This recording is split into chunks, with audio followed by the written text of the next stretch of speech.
Okay, so today we're going to be discussing a couple of things, but in front of you, you should have a Ziploc bag, which includes some of these materials here. I want you to take a moment and examine the materials in this bag. If you're watching this lesson, then this is the bag that everyone has, and I want you to also take a moment and examine the bag that you have here. Now look at the bag and just try to look at some of the things in the bag, identify what they are, and maybe try to make a connection to maybe what this bag has to do with what we're talking about. Okay, so in the bag you may notice that there are some red beans, there's some white beans, and there's an eraser. About how many red beans do you think they are? Kind of like going to a carnival and trying to guess how much candy's in a jar. How many red beans do you think they are? There's 78 red beans in front of you. But how many white beans? There's 21 white beans. And obviously you can see that there's only one eraser. What does this have to do with what we're talking about? What do these numbers of beans represent? So let's think a little bit further. If I take away the fact that they're beans and I tell you now we're talking about 78% of something, 21% of something, and 1% of something, if you add all these up, you'll notice that it's 100%. What am I talking about? Look at the background. If you guess that I'm discussing air, then you would be correct. 78% of our air includes something, 21% of our air is something else, and 1% of our air is another thing. 78% of our air is nitrogen. 21% of our air, what do you think that is? If you said oxygen, you would be correct. And 1% are other gases. These other gases are made up of several different things, which we're going to be discussing in today's lesson. On a blank sheet of paper, you need to write this. What's air? And then put down what air is. It's 78% nitrogen, 21% oxygen, and 1% other gases. And then again, you're questioning probably, what are these other gases? Well, we'll talk about that in just a moment. But right now, I want you to jot this down. Now, if at any time this video goes too fast, you can always pause it so that you can get the information you need and then continue to play. But I'm going to move on so that I can get this all in. Underneath where you wrote what's air, I want you to write what substances are found naturally in our air. And then you're going to make a chart. Good, bad, but don't go all the way to the bottom of your page. Leave about 8 lines at the bottom of your page. And as we go through today's lesson, you are going to be jotting down some things that are good that are in our air and some things that maybe you think are bad that are in our air. Now, some things maybe only would go in the good area. Some things maybe would only go in the bad area. Some things may go in both areas. So keep that in mind. So let's go on. Let's take a look at a short video.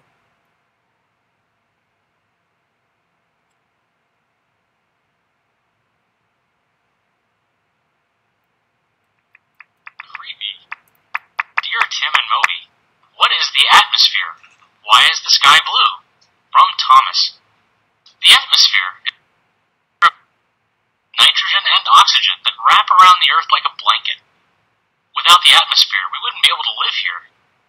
Those gases protect us by blocking out dangerous rays from the sun and making Earth a perfect habitat for. The Earth's atmosphere has 5 layers: the troposphere, the stratosphere, the thermosphere, and the exosphere. The troposphere is the lowest layer. It's also known as the weather layer, since rain, snow, and wind stick to this layer. The troposphere extends 16 kilometers above ground at the equator and 8 kilometers at the poles. From the top of the troposphere to 50 kilometers above ground lies Earth's stratosphere, where the temperatures increase with altitude. It starts out at minus 60 degrees Celsius at the bottom and then warms to about freezing. This happens because the stratosphere is heated from above by the sun's ultraviolet radiation. The ozone layer is found in the stratosphere. Ozone is a gas that absorbs harmful UV rays and protects us from too much solar radiation. Pollution has created holes in the ozone layer over the north and south poles. The Earth's mesosphere is found starting at 50 kilometers above ground. The atmosphere reaches its coldest temperature of around minus 90 degrees Celsius in the mesosphere. This is also the layer in which a lot of meteors disintegrate from friction while entering the Earth's atmosphere.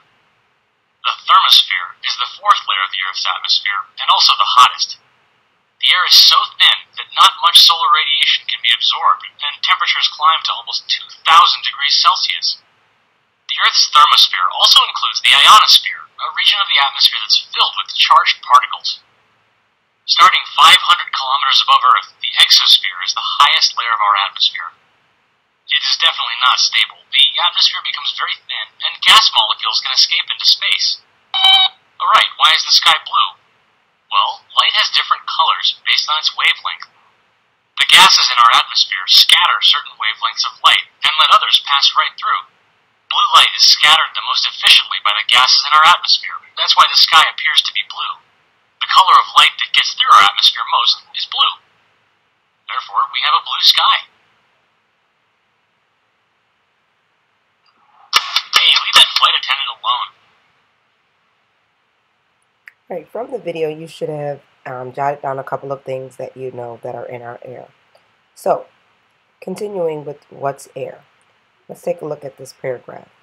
As we go through this paragraph, you're going to see if you can pull out some information and put it in the categories of good, bad, or both.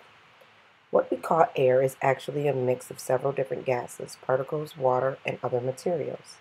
Many people commonly describe the air around us as oxygen. It's true that oxygen is found in air and that we need this oxygen to live. However, oxygen is not the most abundant gas found in air. That distinction belongs to nitrogen.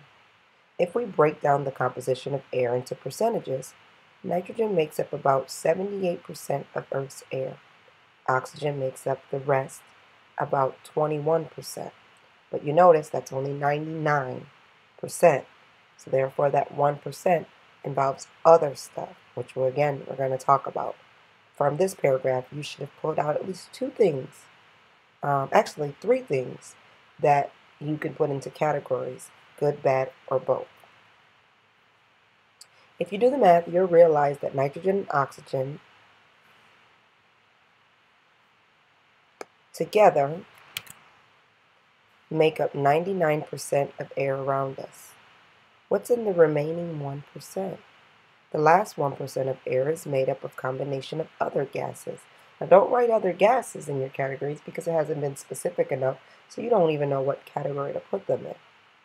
Those other gases include carbon dioxide, which is a waste exhaled by humans, but a necessity for plants. Argon, used in electric furnaces and fluorescent lights, which are the lighting in your school, and can cause dizziness, dullness, headache, and suffocation. Helium is another one of those gases. It's odorless and colorless.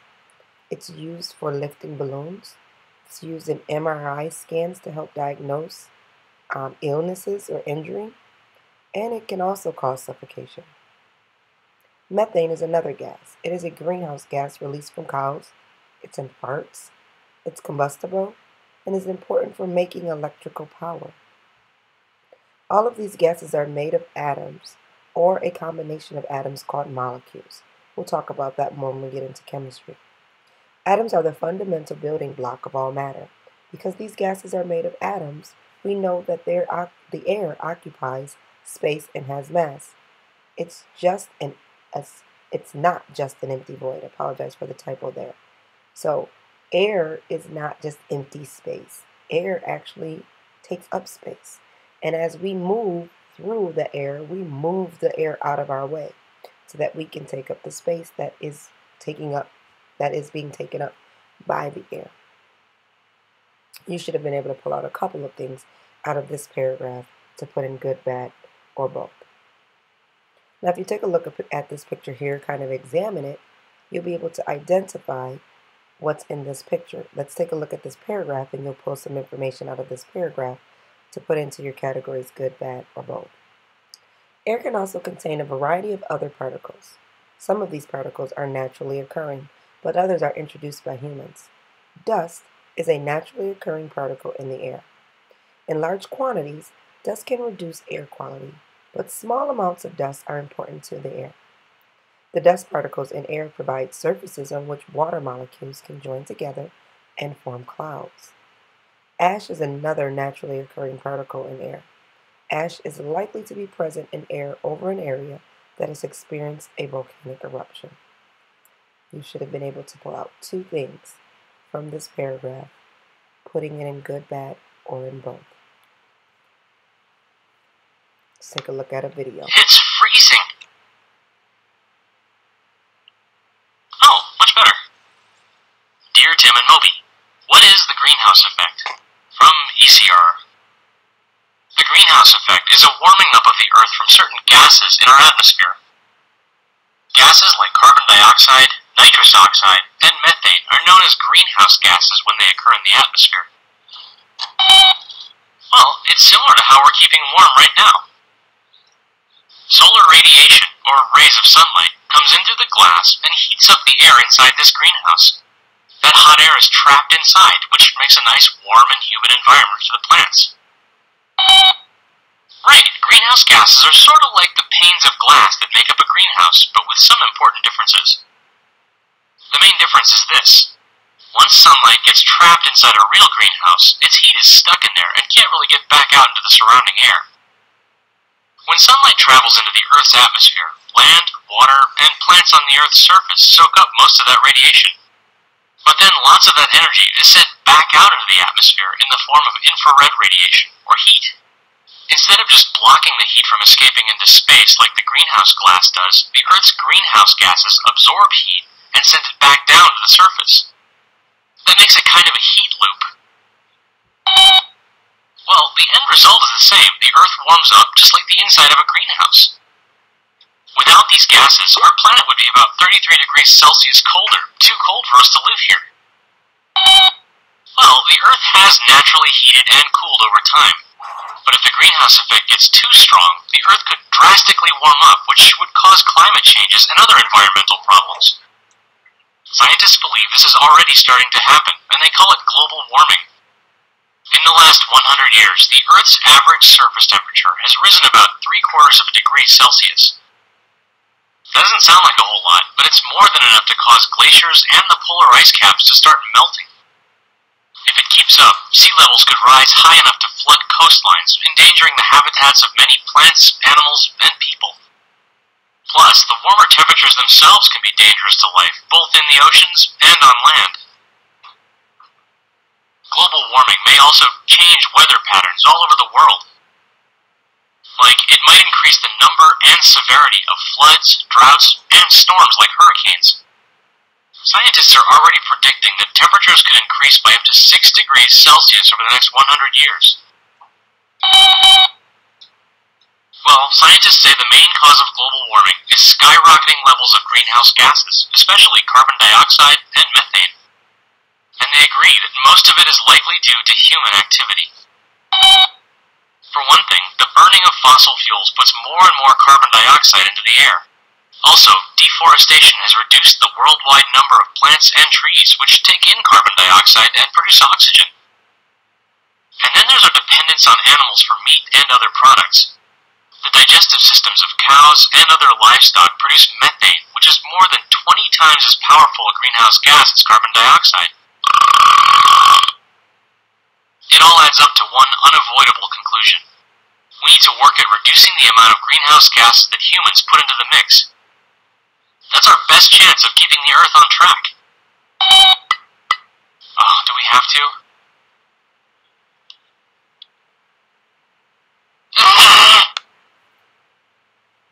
Alright, so you should have been able to pull some information from greenhouse gas, a video about some things that are in our air, that are good, bad, or in both. And we're going to talk a little bit more about greenhouse gases in a later lesson.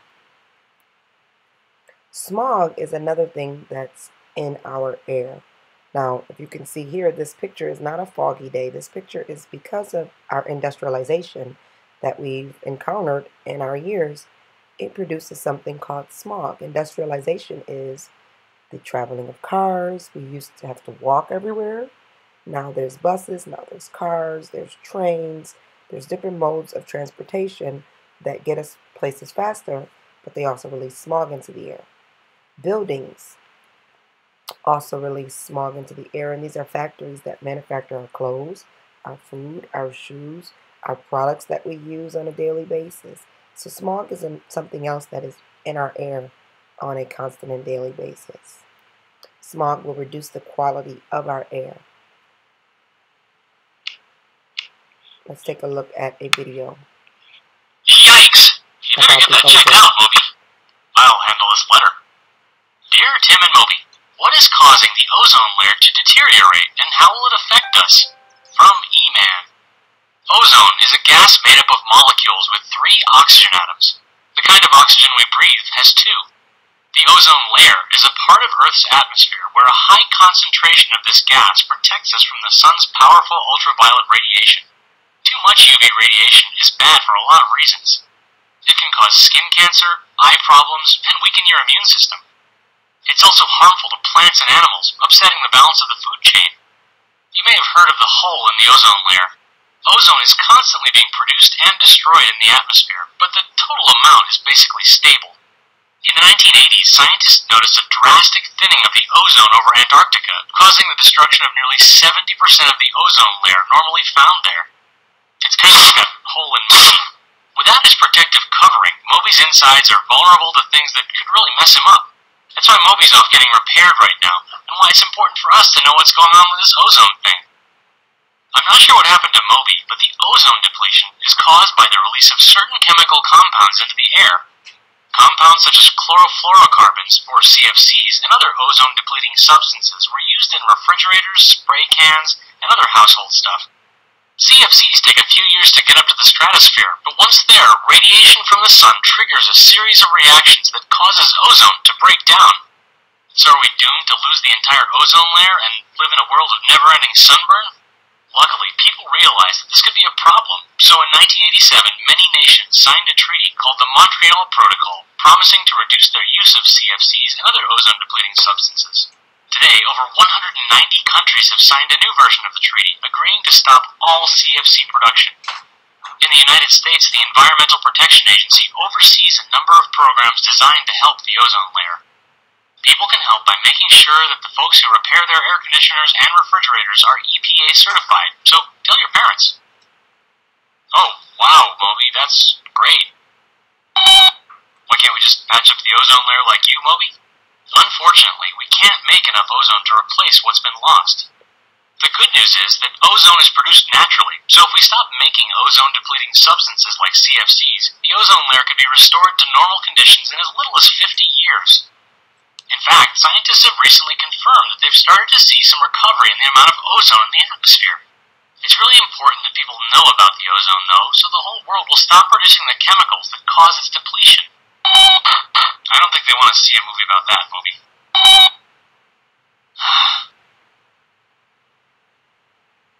Alright, so we talked about the ozone layer. Now, our ozone layer is like our Band-Aid. And if you think of a Band-Aid is used to cover up a wound, a cut, or some type of open scar that you have. And the Band-Aid is not just to stop it from bleeding, it's also to stop unwanted things from getting in to your body. The Band-Aid is an artificial scab. Your scab is a natural covering of your skin to stop things from getting in. And if you think about that, then you can connect that to the ozone layer. The ozone layer is our Earth's scab. It stops things from getting to us and our Earth that can harm us. It keeps our temperature something that is warm, not too cold and not too hot. But if you pick at your scab, then you constantly open it up for infections. If it's healing and you constantly open it, or if you have a Band-Aid and you constantly taking it off, you're constantly opening your body up to the harmful things. And like it said in the video, the ozone layer will naturally replenish itself. It will naturally fix itself. But if we constantly do things to our Earth to constantly open that ozone layer up, it's just like pulling off a scab constantly. It's going to never be able to heal, and eventually it's going to break down and become very harmful. So the ozone layer acts as a shield, but it's not a solid substance. The ozone is a gas and a form of oxygen. Oxygen molecules are made of ozone molecules are made of three oxygen molecules bonded together. Ozone occurs naturally in the stratosphere. Remember, that's one of our layers of the atmosphere. The stratosphere is located about 10 to 50 kilometers above Earth's surface. Single oxygen atoms in the atmosphere are unstable, meaning they're all over the place. They're always looking for a bond. So they quickly bond with paired oxygen atoms, forming the three atom molecules of ozone. When enough ozone molecules are present, ozone forms a pale blue gas. Sunlight breaks down these molecules, and the single atoms again bond to oxygen molecules. Ozone is constantly breaking down and reforming as part of the natural cycle. Because it wants the Earth to stay at a temperature that's bearable, it sacrifices itself and it breaks down to let some of that sun in. But then it rebuilds back up, and then it breaks down to let sun in and it rebuilds back up. But if we do things to it to break it down even more, then that's harming our ozone. Now, you should have filled out quite a few things in here, and we've discussed them in class if you were in class, but you should have had things like oxygen in the good, nitrogen in the good, even helium in the good and the bad, methane in the good and the bad, smog in the bad, dust in the good and the bad, ash in the bad. You should have had water in the good. There's a couple other things that maybe you've added into your area. When you return to school, we'll cover the rest of this lesson because you will have information for me to assess if you've gathered the information that you should have gathered from this lesson. This concludes your lesson. If you miss anything, please rewind. And again, you always can pause the video if it goes too fast.